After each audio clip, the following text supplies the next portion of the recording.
So we start recording for the event number 24 from iSketch to AI Catch and 3D Revolution. We click on going live, and actually I need to click on this twice, and hopefully people will join us. Actually, Ren is already joining us, and I see other people are joining.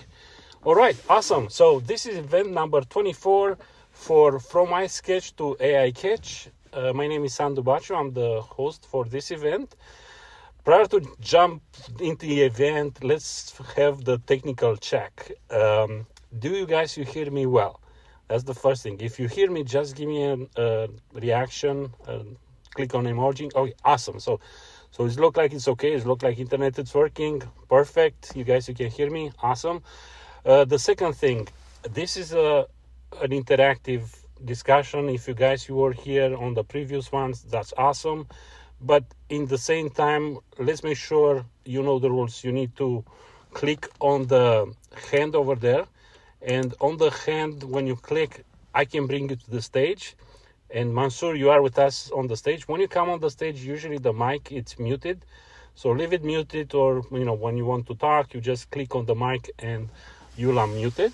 So that will be the technical information. Also, tomorrow we're going to have a really cool other discussion for the second event for the AI content creators. I'll post also the link in the comments here. Everything what we discuss here, everything what we reference, we like to have it in the comments so we can go back and have a good reference for the people which cannot attend the event. And also, I'm recording the event. That's the reason why I'm asking people to put the comments over there, because they can listen and they can interact with us, and they can come later and listen to the discussion and also have the references. So that was my quick introduction, which is good. Oh, awesome.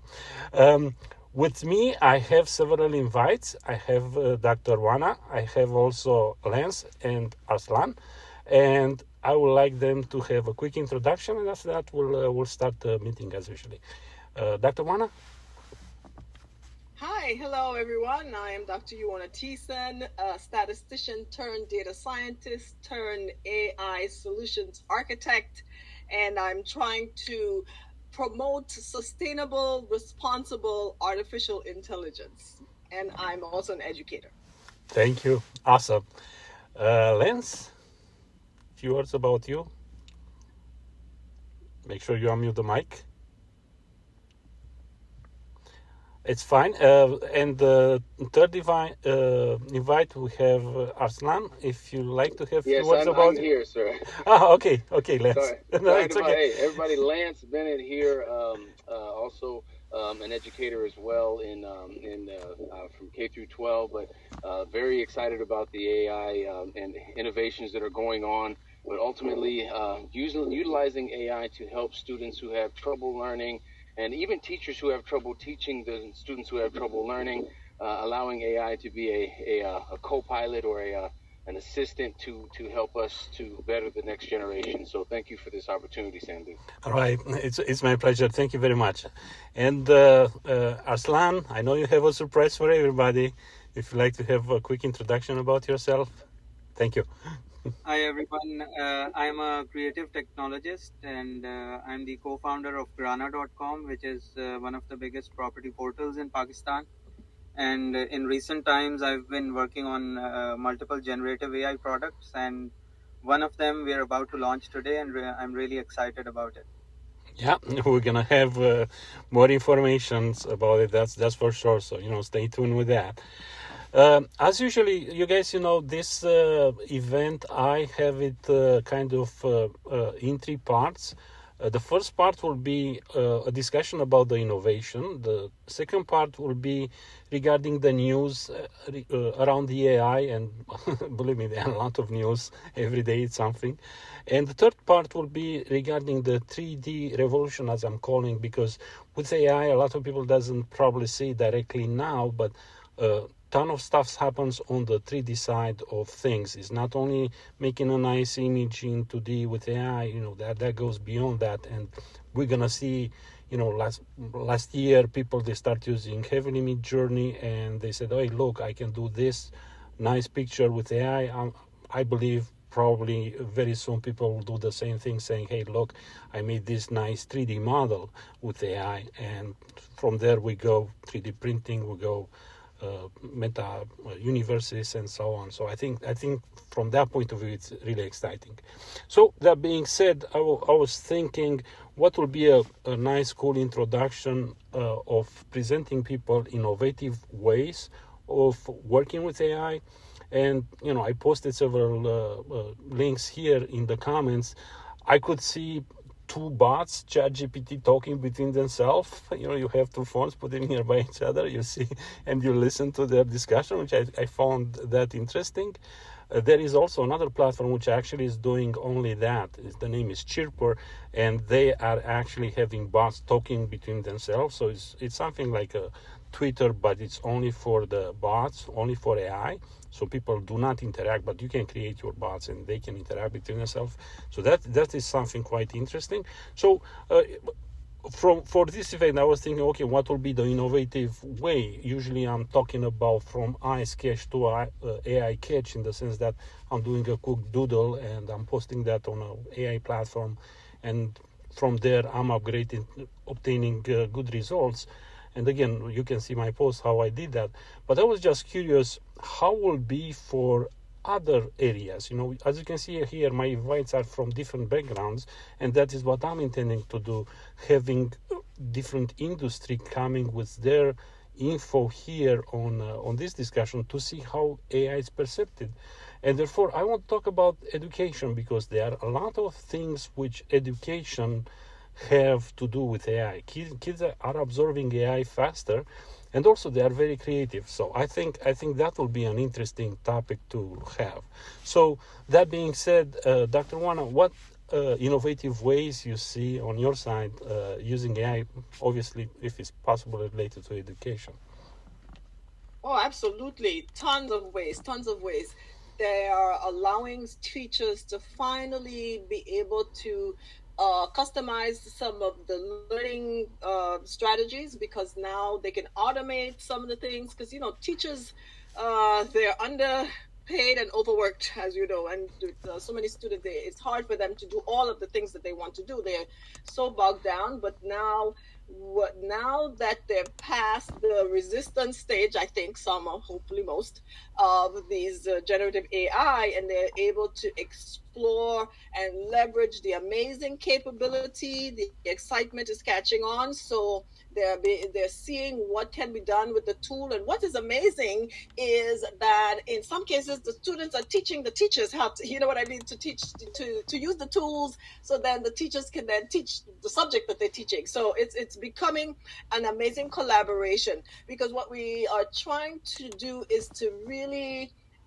we throw the word revolutionize out there a lot, but we don't want to get into the place where we just take the new tools and do the same old thing. You know what I mean?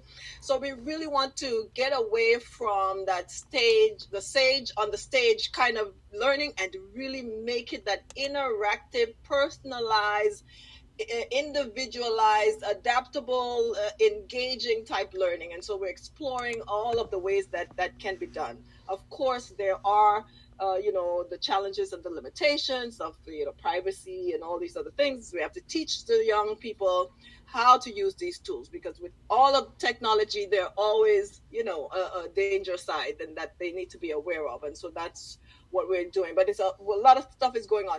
Now, when you talked about this 3D thing, I was looking into it, and I wanted to see what was happening in the 3D world, because I'm not really in that.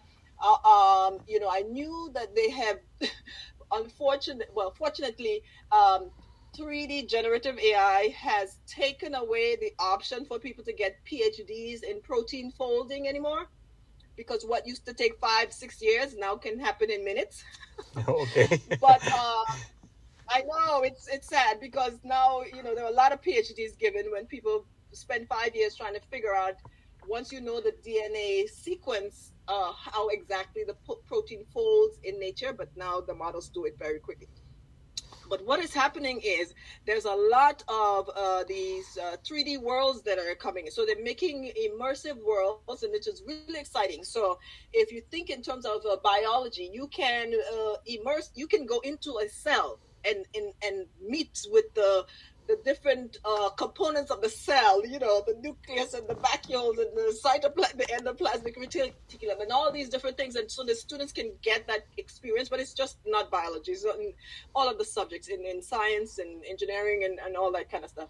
Yeah, it's so exciting. A lot of that, Yeah, imagine I really want to be a kid again and learning all these new tools and go to the school and discover. And yes, will be a lot of stuff like that, like the Easter eggs. You can use AR and find things. You can open a book. There are possibilities right now actually to just scan it. You have like a QR code which actually look like a drawing, and you can scan it and you can have the AR popping up from the book. I think it's super exciting.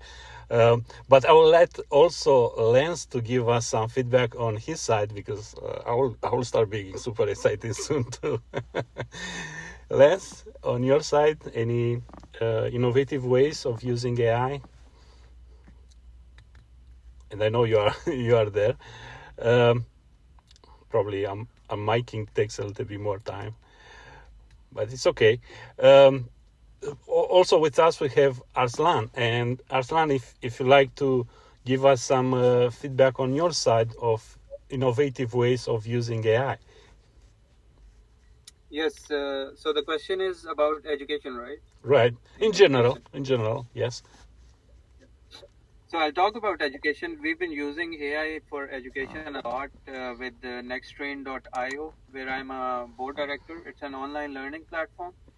And the online courses that we create, 80% of them are made using generative AI, and only 20% of the production is done like with the manual human intervention.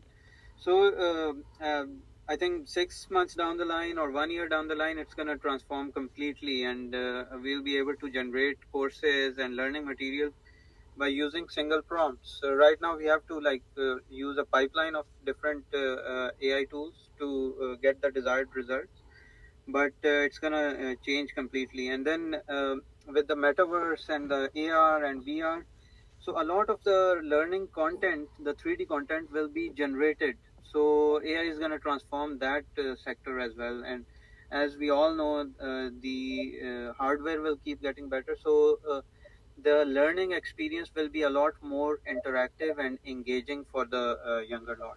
Absolutely. Can you tell us what is that site you mentioned again, please? Nexttrain.io. Yeah, we're gonna put the links in the comments as well, Juana, so everybody can have it. And yes, you're right. I see that as well, and also people are start being also creative on how to use innovative ways of using either multiple platforms. Will be links between the platforms, and kind of that maybe let us to switch a little bit on the news side, because there were also really interesting events which happens all around the world. There are actually two ones which I really want to mention. The first one will be the Dubai Generative AI Assembly, and Arslan, maybe we can give us a little bit more info about that. But also another one happened at its name World Summit AI. And that is in Amsterdam, and they touch on different aspects, and that is what I think actually is really interesting, because we know AI becomes good if we act responsibly about it, and also we educate people to act responsibly about it. And you could see, the large application which AI have right now is not only to create an image from a prompt, and also the prompt itself could be an innovative way how we want to do it. You can do it with voice command. You can do it how you structure it, because the prompt itself, you can do it as I'm doing. I'm calling like engineering prompt, where you put keywords, but you think how to put them in a certain way, the most important one in front. And also you think to touch certain things, like The first is the subject. I want to talk about a certain subject. I want to do a building, for example. And after that, you talk about the background. I want the background in that way. And the third one, which is really important too, is the mood or how you want to present that. You want to do it in an artistic way. You want to do it in a photographic way. So that's the prompt itself. It's also innovative. And I see different people, they use different methods. Some other people, they do it with natural language. So basically, they just explain. And the results are awesome. So I think will be good to talk on that as well. But back to the events which happens all around the world. Arslan, would you like to give us some feedback regarding the Dubai Generative AI Assembly? Yes, so my company is currently part of Dubai Center for Artificial Intelligence, and we were very closely working with the Dubai Future Foundation team here to arrange the event, and we were almost like a part of it. And it was just amazing how they got everyone from around the world, all the top minds together here. And the leadership here has been just amazing with their vision and their eagerness to adopt these cutting edge technologies. So we had companies like Microsoft, PwC, Deloitte, McKinsey showing off all the futuristic technologies they're working on. The government entities spoke about the regulations and the ethics part. So it was a really amazing experience for me, and I was really lucky to have the chance to launch the generative AI venture that we have just started on this event. So Yes. it was just really amazing. Yeah, no, that's definitely quite interesting. Again, a reminder for the people on the audience. On the bottom right, there is a hand. Feel free to click on that hand and come with us here on stage. We like to have your feedback, and also let's discuss about the news and other interesting things regarding AI.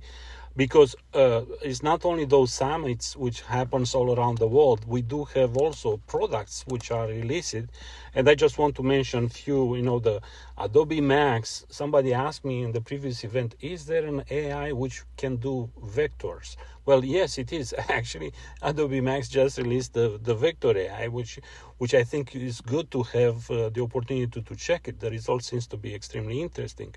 The other thing, also regarding the kind of also on the 3D a little bit, we do have different ways of using AI as an assistant. Everybody knows about the Meta, they released the avatars and all that, but there are other way of putting the information in a visual interesting way, and it's another software, LAAVA. I put the link to that post, which people, they do it on LinkedIn. You should check that too. That is quite interesting. Basically, you can arrange an image kind of generatively, but you have control, and that is what I'm seeing as the big thing, which is the next step for AI. So far, everybody was able to kind of create from a text an image, but the control was kind of, you have some skills, you do it in this way, you do this trick or that trick. But right now I'm seeing the control. You want to have a text on that image. The AI should provide you that text. And I see the progress, And even the big names like Midjourney, they try it. I know they work on it, but it takes more time on their side because they want to make it even better. They have, their office hours, and they present kind of what they want to do in the future. And yes, version 6 is coming. It's going to have a lot of good features. But again, is the controls which you want to have over the AI. And I think that is extremely important.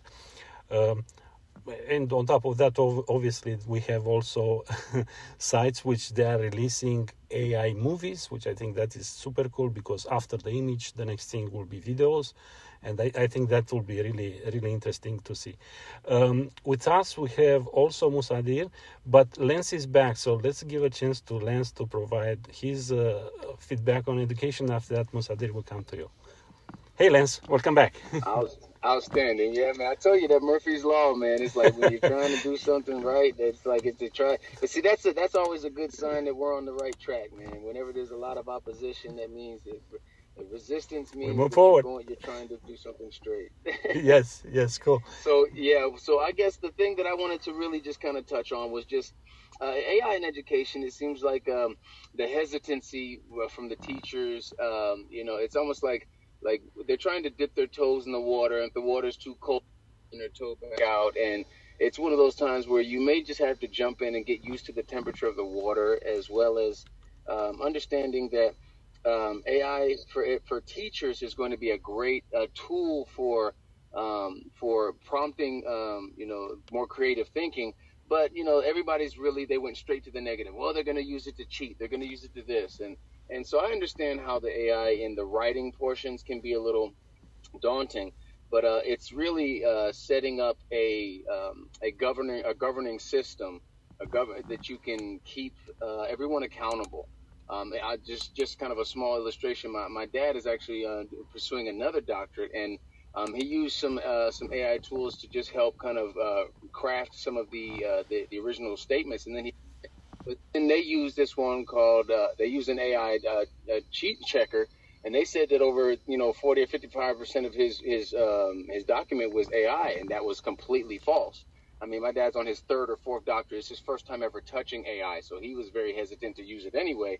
So he just used it to help kind of prompt some ideas. But the AI is starting. They're using AI to check AI. And I asked him, I said, I want you to reach out to your instructor and ask him how much of that document he actually read before he pumped it through that AI checker.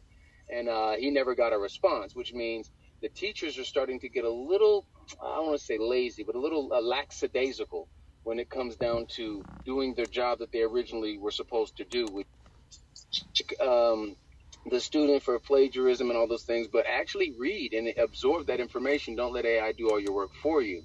And for the student, utilizing the AI and art and other applications, it's going to be something that's really, yes, sir. Yeah, I understand, sir. I'll be right there. Say hello to from our side as well.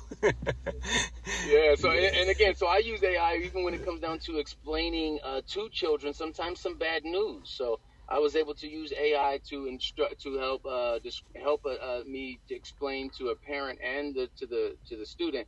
It's not the quality of the work that we're worried about; it's the quantity. And so they're doing great work, but they're just not doing enough of it to meet the qualifications for each semester. So when it comes down to art and prompting, and I tell them don't use AI really for math if you can help it, because especially with ChatGPT and places like, it was never designed to do math. And I don't know if you've seen the post that's been going kind of viral when they asked ChatGPT about the three towels on the line, how long, if it takes them 90 minutes to dry or whatever, or 30 minutes to dry, then how long would it take 9 towels? Well, we obviously know that time is no issue there. It's just lining them up. But ChatGPT got it wrong. And that's because AI, ChatGPT was never designed to do math. So as long as we're teaching the students to not rely on it as a sole source of information, but more of I like to say, use AI as a mirror to check me on what I know to be true.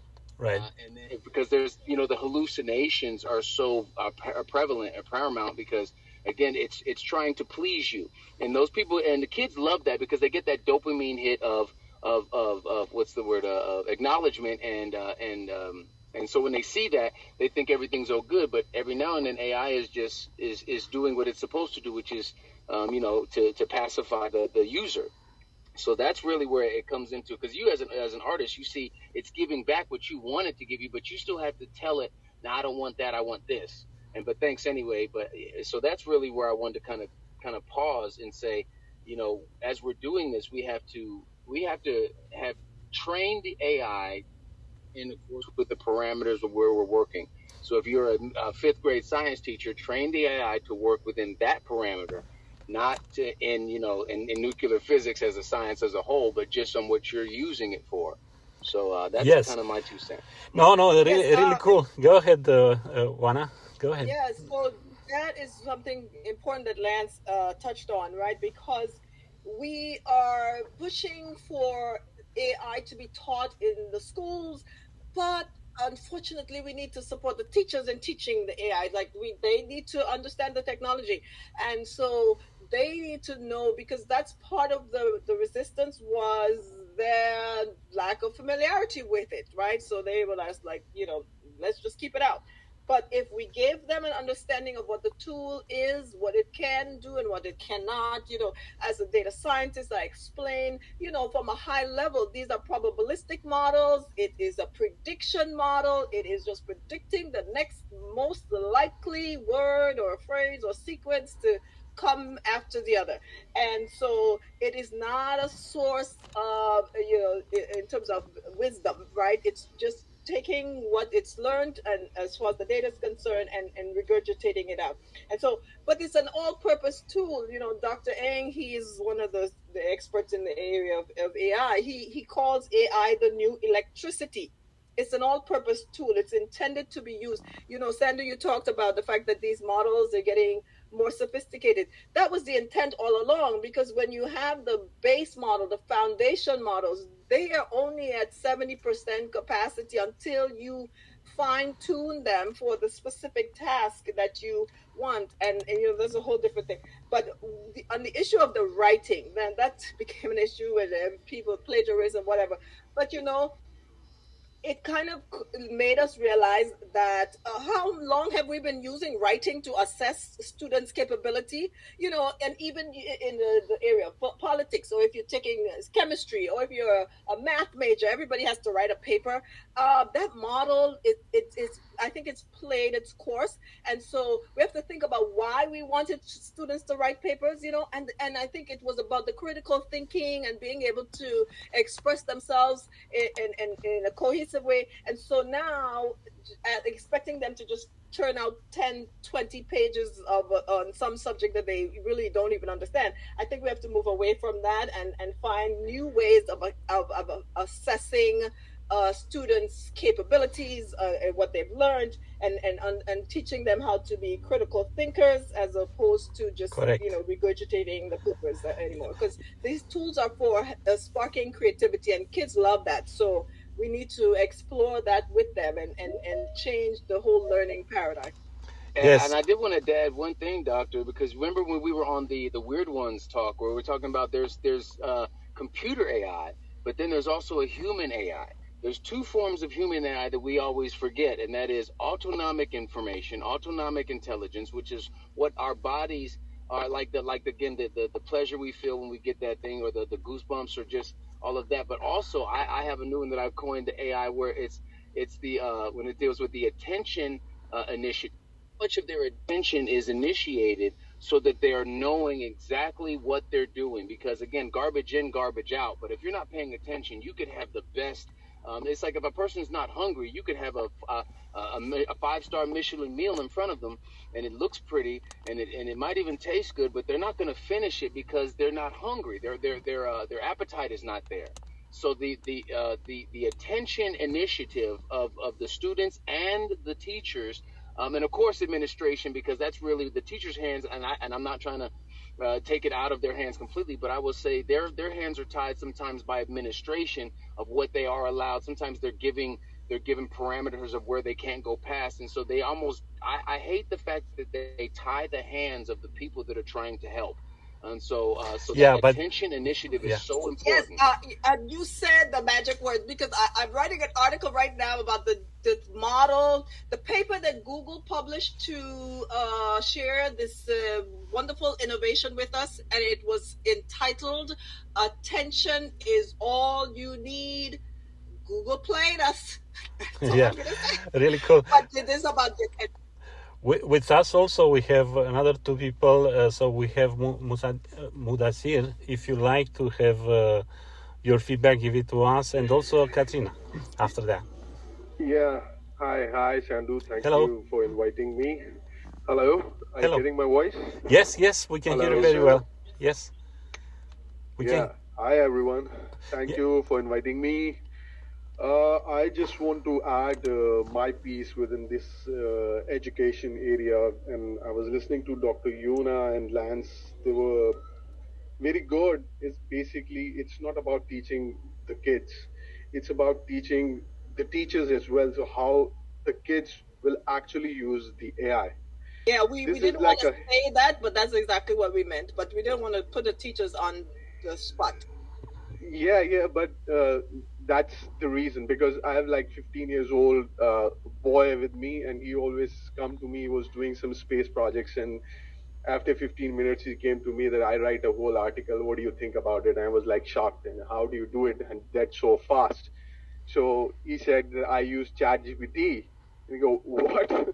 So actually, training them is very necessary to how to actually get a sensible feedback from these AI tools, the way we do it, like older ones, right? And the study aid resources, AI can generate study materials, practice questions, and additional resources tailored to specific subject or topics. But their psychological message is missing. What we are actually transferring it to our kids. It's really good to create subjective prompts in the courses using AI, but soon I can see there will be no teachers. I'm kind of scared. They're like a tutor chatbots teaching our kids to for the particular subject. Either it's maths, it's English. It's not really so far what I am thinking. Uh, uh, I want to say something about that. You know, yeah, about 50 years ago, Dr. Bloom, famous education scientist from Harvard, and he did all this research and showed us that with the teacher involved, it makes a huge difference. The teacher makes the most difference in whether a student learns or not, right? But the teachers have yeah, been overwhelmed for so many years. Now, finally, we have something that can really give them some help. And so it's not going to replace the teacher. What it's going to do is going to have one teacher with 20 AI assisting that teacher to teach the individual students. That because the teacher, that human factor is it's not gonna go away. We need the humans. That part has been researched, and the difference that the human makes. Because even now, when we do online learning versus in person, the difference is significant. So the AI is not going to replace the teacher. It's going to make the teachers' lives much better, and even the students are going to have more autonomy, more creativity, more express opportunities, and they can really, learn instead of just regurgitating something. They can explore their creativity and find things and invent things. And so, yeah, that's what we're trying to get the teachers to understand. Yeah, just to yeah. say, That's what go ahead. Go ahead, and I will say something Yeah. too. Okay. Now, on the 3D part that Sandhu described, since I belongs to the media industry, the way we have deployed the AI scenario, either it's Midjourney or it's the recent one that Arsalan is launching today. Congrats to that. Uh, for the 3D matter, we need for the motion graphics, we create a lot in our channel for the events, for the any breaking news scenarios. So what we do is we normally used to make those things in 3ds Studio Max and Spline. That takes too much time. There are no 3D softwares that can generate faster models for us. Even on the conceptual basis, now we have like there is another 3D model called, I think it's called Spline, that is work like a Correct. Cinema 4D, but you can write a prompt and create an object as fast as you can. Then we create the mesh and then export it. So it's on the 3D side, it's giving us an edge how to make a faster motion graphics by using a 3D graphics, infusing Spline in 3ds Max and Cinema 4D. So 3D is revolutionizing in a big way. And normally for the concept, we already use Midjourney too much to just to create an initial concept by writing prompts, or sometimes use AI sketches to go to Leonardo and convert it into whatever we actually are looking for. But the main reason is what I observed, we are still a bit of a lacking in making aesthetics properly. So that's I believe in future we are going to make it by using AI, because aesthetically, if you maintain aesthetics from one design to another, you need to make a lot of efforts, and you need to make a lot of pre-built tools to use to achieve that kind of results. So that's what's my take on the 3D part that you were explaining. Yeah, thanks. I have also a few comments regarding the education, but I want to announce also people on the audience. Please come with us here on stage. We like to hear your feedback. Sometimes it takes a little bit more time, but it's okay. Abdullah is with us as well. So here is my quick take on education. After that, Abdullah, we can have your feedback as well. So yes, critical thinking is actually the most important thing. That's what I'm saying, to have in mind that the AI is educated by people. Let's not forget about that. But it's true, AI right now is talking between AI, and that is where we need to be really careful, because humans have the tendency to train the AI with thumbs up, thumbs down. That's usually how you train the model. So if you don't like an answer, you might actually train the AI to please you, to give you the wrong answer. So that's the reason many times actually AI gives you an answer which is questionable. But what I think is, on our side as humans, that critical thinking with AI, it helps us because actually it puts us in the situation to think more. Yes, it's true, it's mostly for the adults, but that could be also for the kids. So the critical thinking for the kids starting at early age, I think is going to be extremely important, and also will help with AI as well, to see how AI is reacting. So that is actually a flexing point right now, which we can see. And I think cognitively speaking, from, let's say, neurological activities, I think there is more excitement from, make it the kids to think when they are exposed to the AI. So I think that is actually quite interesting. So, Abdullah, I thought you'll stay with us here. Okay, well, in that case... I did want to say, maybe add on to what you were saying too with that, Sandhu, is like you were saying before, what we're doing is, again, the thumbs up, thumb down is important, because we need to, again, it is trying to give us sometimes what we want, and sometimes what we want is not always what we need. Correct. And there's so many different prompt now. The term prompt engineering has just birthed, and now there's decision tree logic. And then I have something called prompt layering, which it all starts with one. But one thing I have to remember, to remind people about decision tree logic is that they try to start from the branches and go to the roots.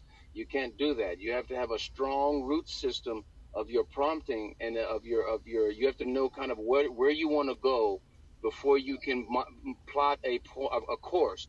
So with decision tree logic, it's I call it train of thought, or I call it tree of thought. Excuse me, that's called tree of thought is what they use. Correct. And so when you're doing tree of thought, if your root system is corrupted or it's not strong enough, then just like a tree that's roots are not strong, it's going to fall over and tip. And we need the palm tree style, that even though wind can blow it and bend it, it will never snatch it out of the ground. And then again, making sure that we already have a determined destination, so that and then again, when it comes down to the children turning in their work with AI, I have no problem as long as they share their AI prompts with me as well, because that shows me what level of thinking they were going at, and I don't consider that at that point because they show me where they were going and where their final decision came from, and then we can reverse engineer that, just like when a math student will turn in his test with the notes. Even if they got the question wrong, we can go back and see their notes and say, here's where you made your small mistake. You forgot to move your decimal point or carry your one or something small. But if we don't have the notes, there's no way to predict. Again, the notes I consider the root system. So for a tree of thought, they need a good root system. Yeah, I love you make that, because even when just a comparison, when somebody sees somebody else's picture and say, hey, this is done with AI, and you like that picture, don't think that person simply just write the prompt. It's back to what you say, the tree of thought. That person probably did 100 iterations. They search it for it.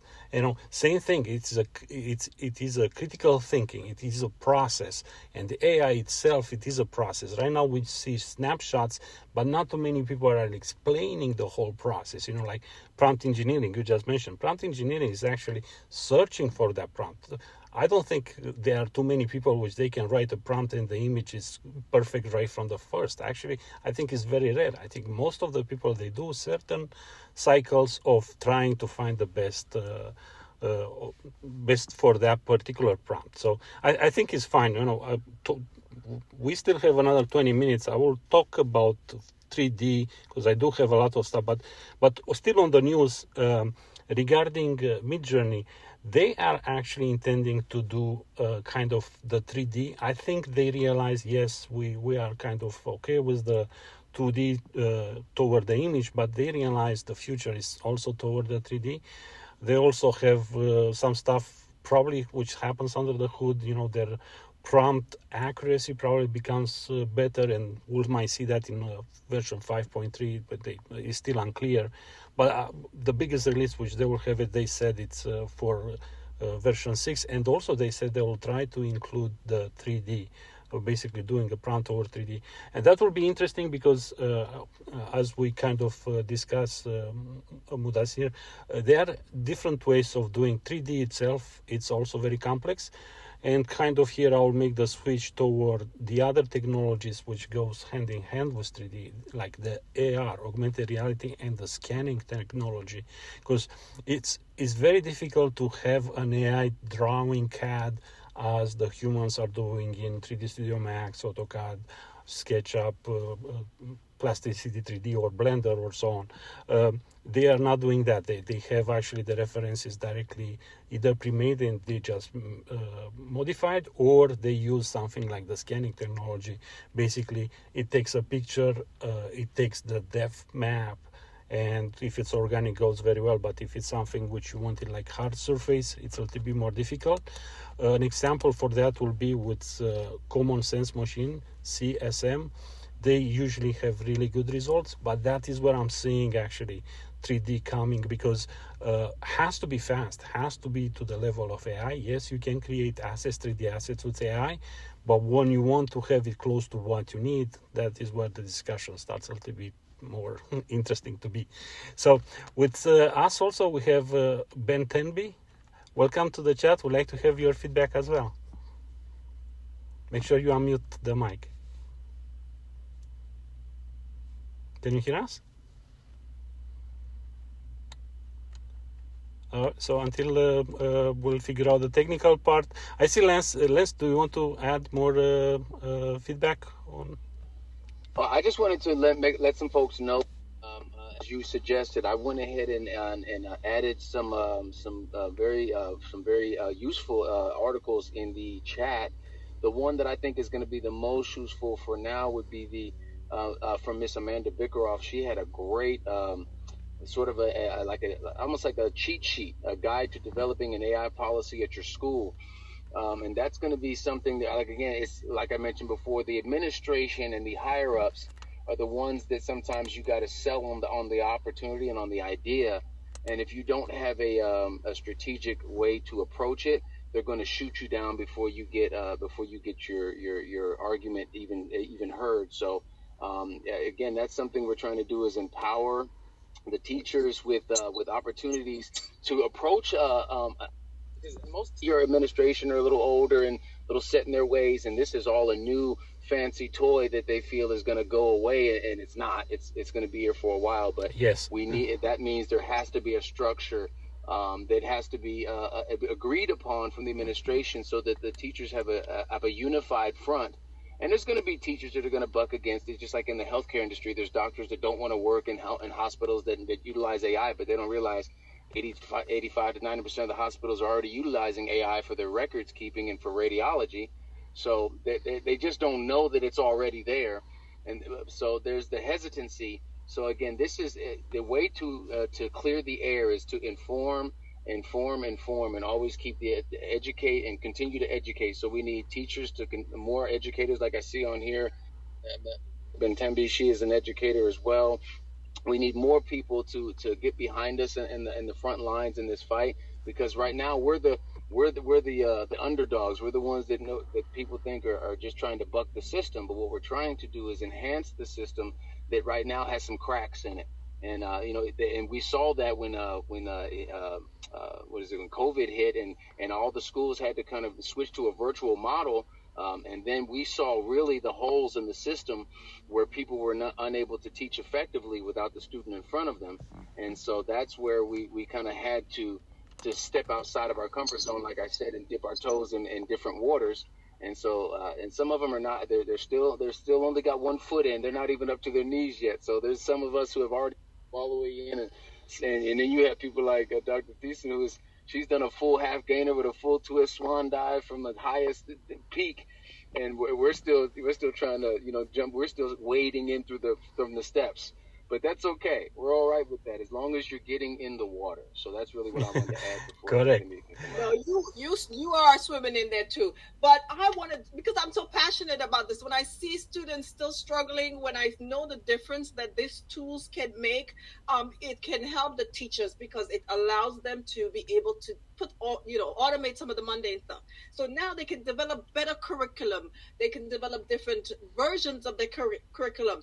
Then they can assess the students' work such that they can get feedback almost immediately in terms of what's working and what's not and what's working for whom, and then how to, respond to that adequately. And they can experiment in the classroom and be able to be more creative so that they're not so bogged down by, some of the mundane things. And then when it comes back to the writing again, oh my goodness, listen. These models can actually help students to become better writers. Yep. And it doesn't, the teacher don't have to do all of it. They can take the students' writing, get them write a draft, submit it to the model. The model can give a whole synopsis of what was wrong and why and how and what to do to correct it. Or even if the model generates the original, the students should then be taught how to assess that. Now, one of the speakers here mentioned his son generated a paper in a short space of time. We need to teach these children, these students, that these models are probabilistic, they're not deterministic, and the way the models are trained, when they prompted about something they don't know the answer, they'll make it up. Yep. So there's a lot of hallucination that can happen with these models. And the other thing, the students need to learn the basics of like those kinds of things, deterministic, probabilistic, stochastic, the basics of machine learning, how these things, they don't need to learn all of the details, but just have an idea. And sometimes they may want to explore it because then they start seeing, this model learns like I do. The more data it is exposed to, the better it gets at this particular task. And these are some of the things that they can learn. But it can improve their writing. It can make them more engaged in their studies because now they feel like they have more control of what and when and where and how. They can also improve their communication skills. You know how we used to always say there are no stupid questions? Well, they don't have to ask it in the classroom in front of everybody. They can ask the model. Now Khan Academy and Udacity and some of the other online platforms, they have a version of the model built in with all of the courses. So as you're taking the course, you can type in all of your questions, anything that comes up. You can ask the model. And the way the one at Khan Academy is, it doesn't give you the answer. It walks you through the problem. So I'm just so passionate about this because I see the difference that it can make. And so I feel for students who are still struggling when I know these models can make a difference. Yeah, good point. Betembi, on your side, what will be... Do you hear me? Yes. Do you hear me? Yes, we can hear you very well. Hi, everyone. Hi. Yeah, thank you so much for inviting me. I like what you do. I don't want to take a lot of time, but I just want to stress something. I think that we have to move beyond the simplistic dichotomy of whether AI will replace teacher or not. For sure, whenever there is a new technology or emerging technology, people are skeptical, and we have to understand that. I come from the higher education sector. Even in the higher education sector, policymakers, etc., are skeptical about AI because of, as you know, because of ethics. So because of copyright, because of such challenges that we have to address, I think that we have to develop a digital and an AI literacy, and to bridge digital and AI literacy. I can't stress, I want to stress this because, as you know, there is not less than 35 to 37% of global population who are disconnected, who don't have access to the internet. I think that we have to collaborate. We have to work together to bridge and close the digital and AI education. And specifically, I'm sorry, I come from the higher education, specifically in the higher education sector. Yeah, That's good. what I want to say. Thank you so much. No, thank you. Thank you very much. Really positive feedback as well, because that's what I'm seeing too. In general, with AI, is going to be globally the whole thing education, because there are other aspects as well. We kind of don't discuss how education is done in every region of the world. In general, people think, well, it kind of is the same. Well, it depends. Sometimes it's not quite the same. Some they focus on certain things, some they focus on other things. So generally, I think this is where it's coming our responsibility. And always I said that. Even right here in the U.S., the differences are major. Right. No, but what I'm saying is globally, everybody is responsible. That's the main point. The AI is trained globally. It's not the AI trained only in US or in Asia or somewhere else. It's global. And it's all positive, because I could see, we kind of passed the step where it was everybody having AI and there were not so many rules.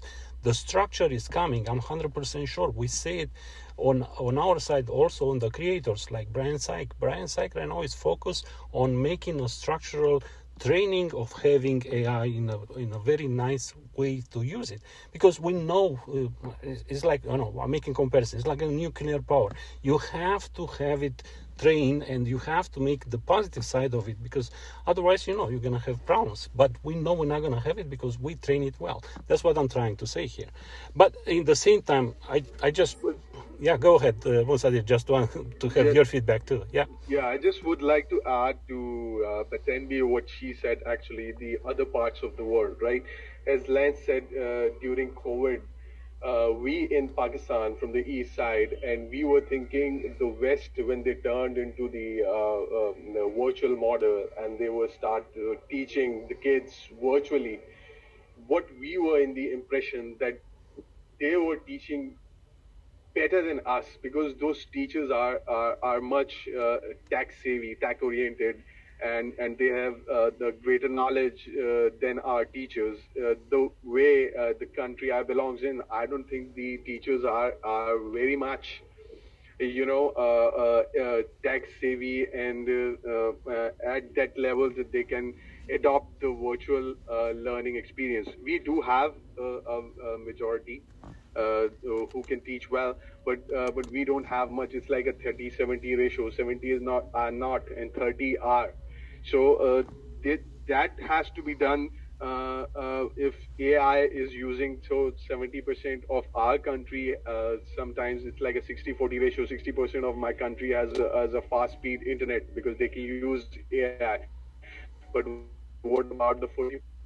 Are there any offline models will be coming in future? If we can get the internet for some amount of time and download it on our computer, and that trained model will start doing their job accordingly, what exactly we want. There is a huge difference between West and our part of the world. We are learning because we are blessed enough to have ourselves in the 60% of the employees who have fast internet. But what about the rest of the 40%? How are they going to teach their kids if the overall paradigm is shifting towards the AI? And also, I all wanted to add the Dr. Yuna's thing that she mentioned about the AIs. The kids are doing very well. And that's a very good thing. But are there any grading system should be also developed using AI? If there are three people and three people are talking to the bots and trying to find the answers, and they're thinking also, so three of them will be on the same level. So how they're gonna grade, because each paper will come in a very better quality. So there But that's the has to be a beauty. grading system So let me also. address that. Okay, go ahead. That's not because so then we have to move away from the grading model and move to more assessing students' understanding. So we're all getting to the same place, but from a Yeah.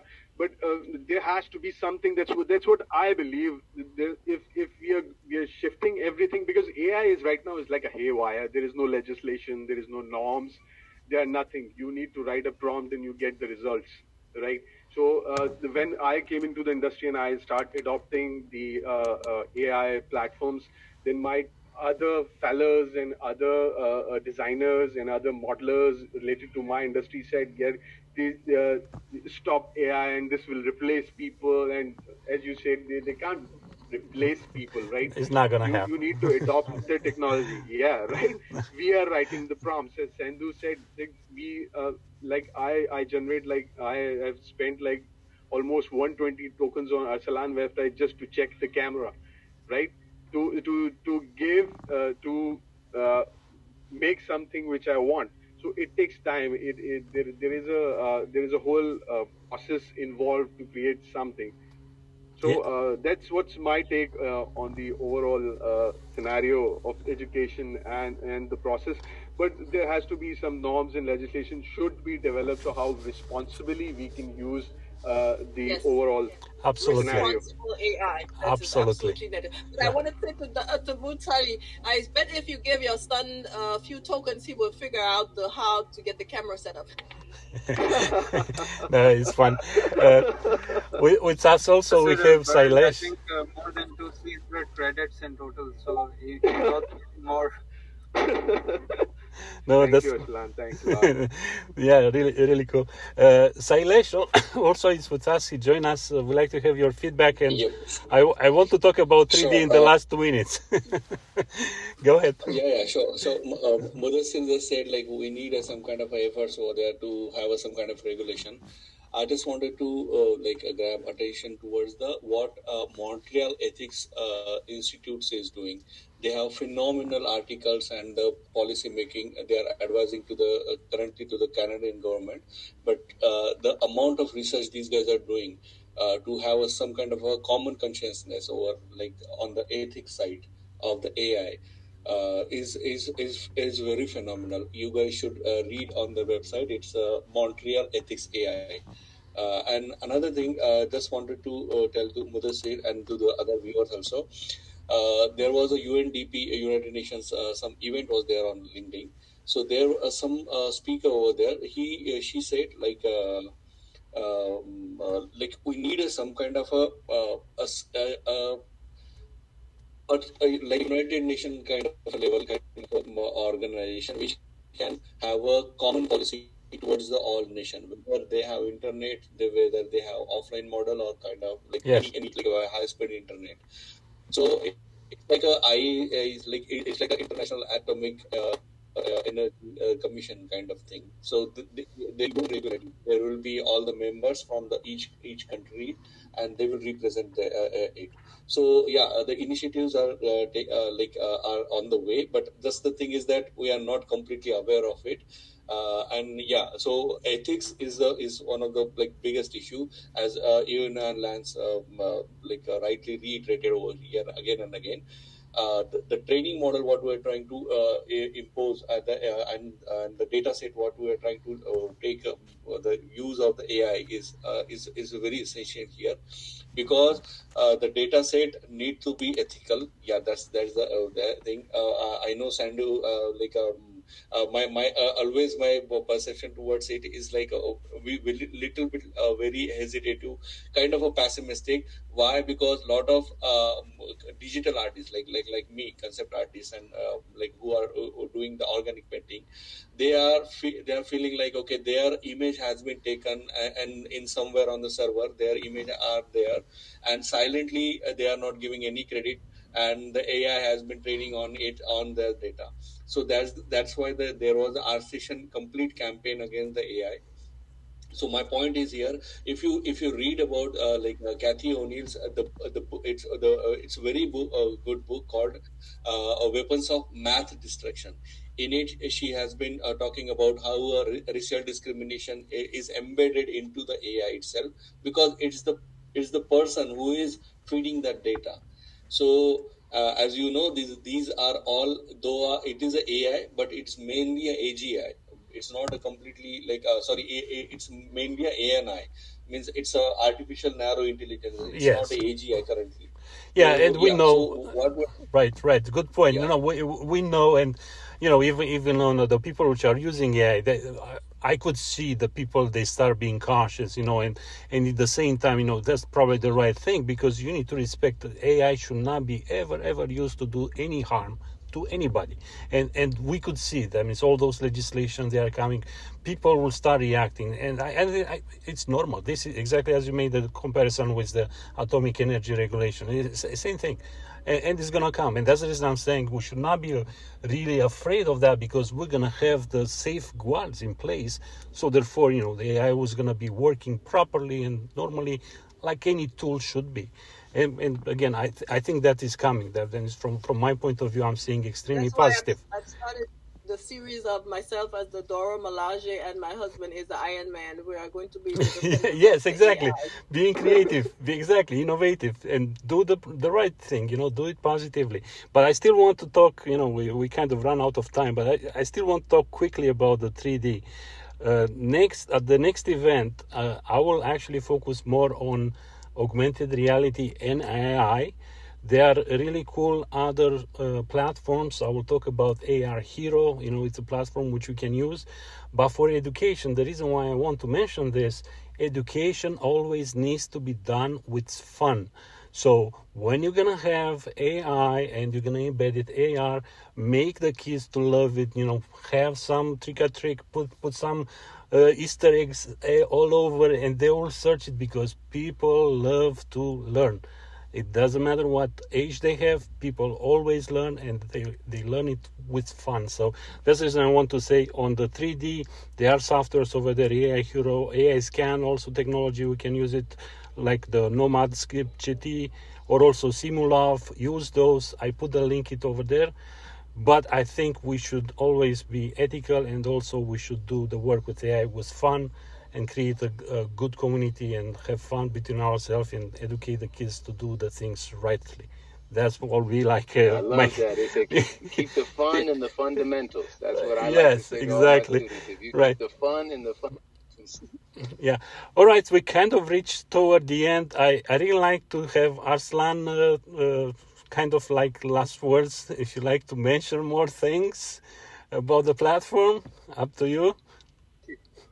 Yes, of course. Thank you, Sandu. By the way, Sandu is one of the first 5 beta testers, and he has produced some amazing art that the whole team, when we saw, we just got amazed that these Thank are you. coming out from our platform. Guys, I would like to officially announce that we have just launched the public beta version of Musawwir.ai. Yay! MUSAVR.ai. So it's an image generator, and Musawwir means in Arabic it means artist, painter, photographer, designer. So Musawwir does all that. It generates all types of imagery. And in the past 15 days, I would like to specially mention we've had around 250 beta testers from around the world testing our product and sharing their results on LinkedIn. And I'm so glad that none of them revealed the name, even though we hadn't done any NDA with them. It was just a verbal agreement, and none of them revealed. So big thanks to all the testers and all the team.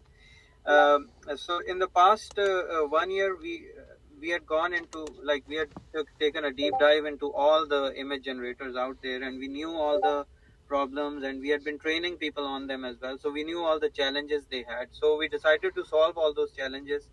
Some of them include like localization and understanding of different cultures of the world. Like, for example, if you ask one of the market leaders to generate an Emirati man, it generates a like a Hollywood stereotypical image of a Bedouin Arab, which is completely not accurate, culturally accurate. So we decided to solve this problem. The other problems that we solved are the current solutions only give 1K resolution output, and we made it up to 4K resolution right off the bat. So it can be used in more applications like billboards and high-res displays. And then finally, we made it really easy to use. You just need to log in and then start prompting, just like in ChatGPT. So these are the things we solved. So you can head over to musawwir.ai. You can follow go to the Discord and join the community to get inspiration about the prompts. And you can join the waitlist, and we're trying our best. The servers are already like choked. It's only been 1 hour since we announced. I've already joined. I Yeah. just set up my account, so I'm on there, man. You don't tell me twice.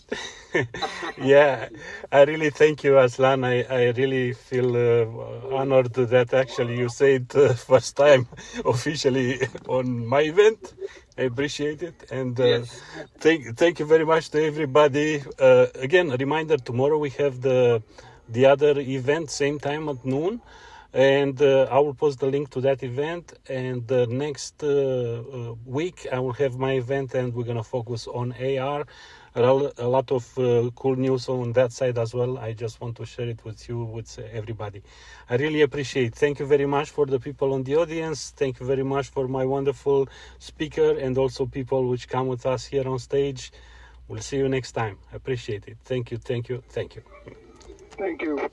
Great day, everyone. Bye, everyone. Thank you, everyone. Bye bye.